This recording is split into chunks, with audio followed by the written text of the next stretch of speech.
এবার আসেন আমার কিছু ভাইদের আবদার কাবা শরীফের ইমামের কণ্ঠে একটু দুই একটা তেলাওয়াত শোনা। ভাইরে, কাবা শরীফের ইমাম শাইখ আব্দুর রহমান সুদাইসি যখন ভাঙ্গা গলার সাউন্ড দিয়ে তেলাওয়াত করে কি যে মজা লাগে, বলবো যখন বলবো মায়া করি বলে আল্লাহু আকবার, আলহামদুলিল্লাহি রাব্বিল আলামিন, আর রহমানির রহিম, মালিকি ইয়াউমিদ্দিন, إياك نعبد وإياك نستعين، اهدنا الصراط المستقيم، صراط الذين أنعمت عليهم غير المغضوب عليهم ولا الضالين،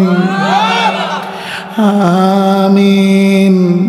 القارعة ما القارعة وما أدراك ما القارعة।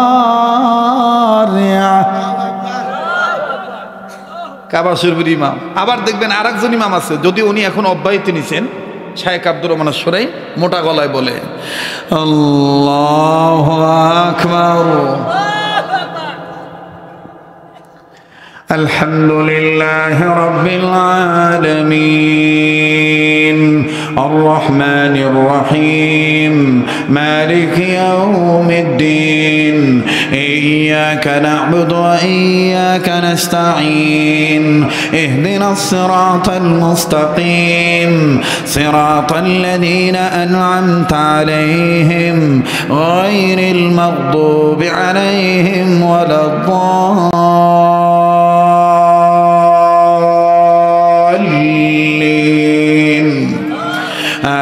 آمين. القارعة ما القارعة وما أدراك ما القارعة। মারহাবা কম। এইভাবে নিজের বাচ্চাদেরকে এই যে মাদ্রাসাটা হয়েছে, যে দেখলেন না ওই যে প্রদর্শনী দেখালো হলো, কি নাম এলাকার, সুলতানুল মাদ্রাসা, এরকম বাচ্চাদেরকে দিবেন। যত মাদ্রাসা আছে ছোট বড় সব মাদ্রাসাকে মহব্বত করবেন, ঠিক আছে না ইনশাআল্লাহ।